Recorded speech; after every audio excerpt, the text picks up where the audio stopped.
Bismillah, Assalamualaikum warahmatullahi wabarakatuh.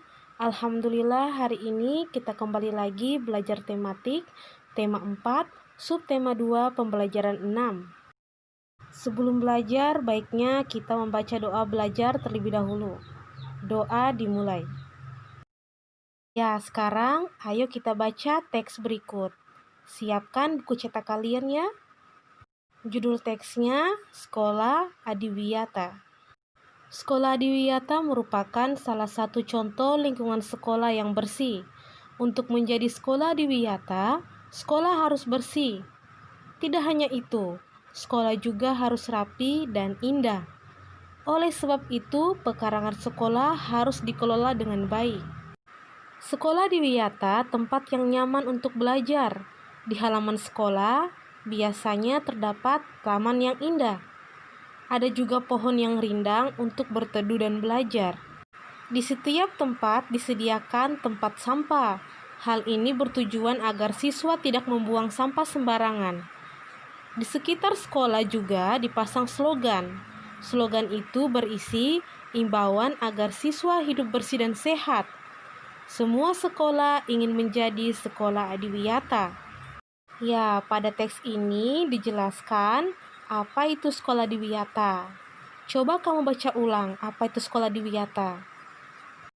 Iya, sekolah Adiwiyata itu merupakan salah satu contoh lingkungan sekolah yang bersih. Apakah kalian mau sekolah kalian menjadi sekolah Adiwiyata?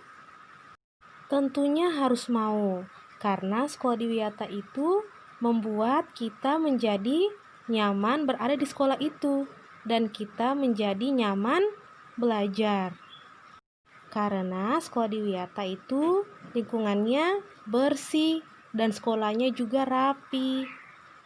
Ya, jadi mulai sekarang kita harus menjaga kebersihan lingkungan sekolah kita dan menjaga kerapiannya juga agar sekolah kita menjadi sekolah Adiwiyata. Semua warga sekolah bertanggung jawab menjaga kebersihan sekolah. Semua warga sekolah harus menunjukkan sikap hidup dalam kebersamaan. Hidup dalam kebersamaan merupakan wujud dari persatuan. Hidup dalam kebersamaan banyak manfaatnya.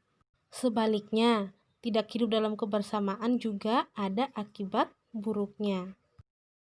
Ya, sekarang coba kita lihat manfaat dan akibat tidak adanya persatuan di sekolah. Ya, apa saja manfaat jika ada persatuan di sekolah? Manfaatnya diantaranya, yang pertama, pekerjaan menjadi lebih ringan. Yang kedua, mempererat persaudaraan. Yang ketiga, memiliki banyak teman. Dan tentunya masih banyak manfaat yang lainnya. Ya, sebaliknya, apa akibat dari tidak ada persatuan di sekolah? Akibat dari tidak adanya persatuan di sekolah diantaranya, yang pertama terjadi pertengkaran, yang kedua pekerjaan menjadi berat, yang ketiga tidak memiliki teman, dan masih banyak juga akibat dari tidak adanya persatuan di sekolah.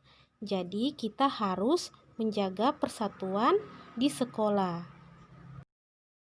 Ya, coba perhatikan gambar di bawah ini.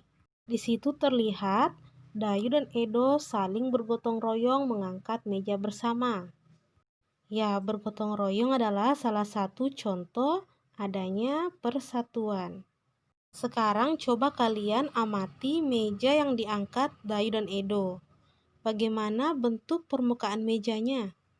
Permukaan meja yang diangkat Dayu dan Edo tadi berbentuk persegi panjang.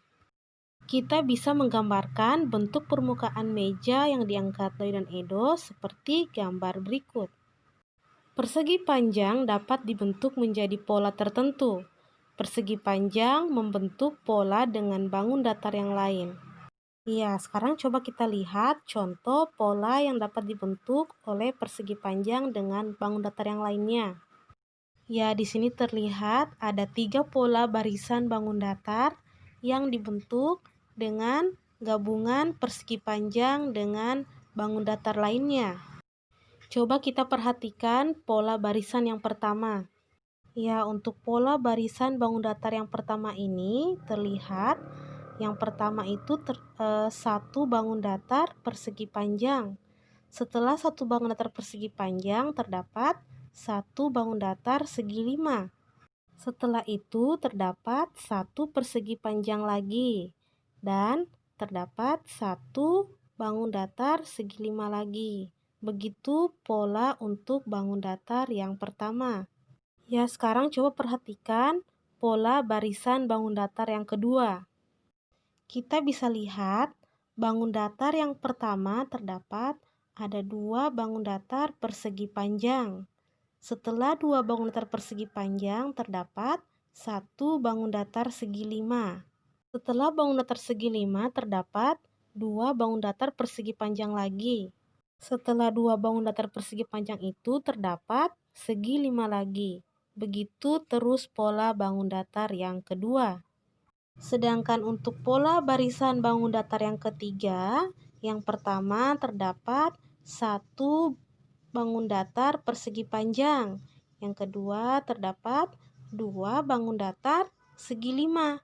Setelah dua bangun datar segi 5 terdapat satu persegi panjang lagi. Setelah itu terdapat dua bangun datar segi 5 lagi. Begitu untuk pola barisan yang ketiga.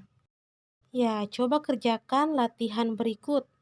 Tentukan bentuk bangun datar selanjutnya sesuai dengan pola-pola berikut. Untuk menjawab soal ini, perhatikan baik-baik pola barisan bangun datarnya.